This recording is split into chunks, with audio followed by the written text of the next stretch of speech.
কদিন পরে কালী পূজা হবে, তার জন্য আমার মা আর কাকিমা লেগে পড়েছে। কাকিমা একটু বাদে আসবে। আর এই যে মা এই ফুলগুলো, এই গাছ, এই কি ভাঙলে, এই গাছগুলো সাজিয়ে সাজিয়ে রাখছে। মামা এখানে এত আবর্জনা কেন? এদিকটা দেখো কত পরিষ্কার। এইখানে তো, এখানে কি করে জানো, গাছের ওই মুরগির গু দেখতে পাচ্ছ, ওই গু গাছে ব্যবহার সব আমার ঠাকুরদার কারবার। ওই যে দুটো বাটিতে পোষা যাচ্ছে আর জম্বে ফেলে রাখে সবসময়। আর ওইদিকে বাবারা কাজ করছে, জল টল দিয়ে আসছি আমি নিচে।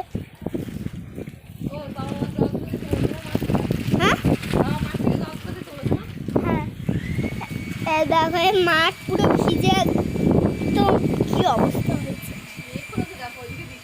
এই দেখো কোন দিকটা, ওই দিকটা। তাহলে আমি এখানে আছি বলে বুঝতে পারছি না। এই দেখো কত মেঘ। কোন দিকটা বৃষ্টি হচ্ছে? ওই দিকটা মানে চাম্বাহাটির দিকটা। ওই দেখো কত মেঘ পড়েছে।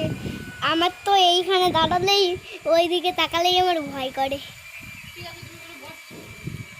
ইয়া ছোট ছোট। হ্যালো গাইস, তোমরা দেখতেই পাচ্ছ মেঘটা কত হয়েছে। আর আমার ওই ওই দূরে একটা ওই দূরে ওইগুলো কি, ওই হ্যাঁ অনেক উঁচু টাওয়ারগুলো দেখে আমার খুব ভয় করে, কিন্তু আমার উঠতে ইচ্ছা করে, কিন্তু কেউ উঠতেও পারে না।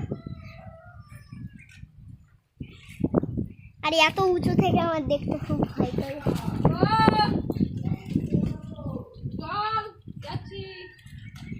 বেশি বেশি দেরি করলে আবার। ওই দেখো মা যাচ্ছে বালতি নিয়ে, এবার নামবে। পাইপ দিয়ে তুলতে বলি, তা শোনে না আমার কথা, বেশি মাস্টারি আবার।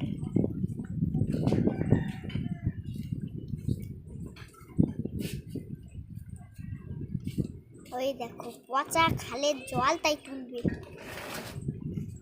ওই দেখো এক বালতি ভরে নিয়ে তারপরে ও মা, এটা কোথায় দেবে? পুট্টি গুলতে হবে এই নোংরা জল দিয়ে? ও এই জলটা কি করে মিষ্টি হলো? তা মাঠে পড়লে কি মিষ্টি হয়ে যায়? ও ও আগে বলবা তো, তাহলে বৃষ্টির জল গং গং করে খেয়ে নিতাম।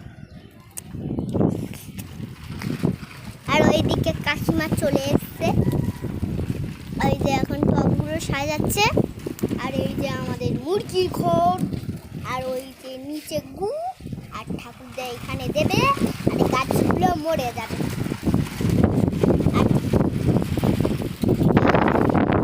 আর এদিকটা কত হাওয়া একদম। এদিকে বেশি গাছ আছে তো, তার জন্য প্রতিদিন বৃষ্টি হয় আর প্রতিদিন এরকম হাওয়া ছাড়ে। রৌদ্রটাও আছে সেরকম চাপা একদম। ওহো কি হাওয়া, মনে হচ্ছে যে ক্যামেরা বন্ধ করে শুয়ে পড়ি। আমার হাত ব্যথা করিছে।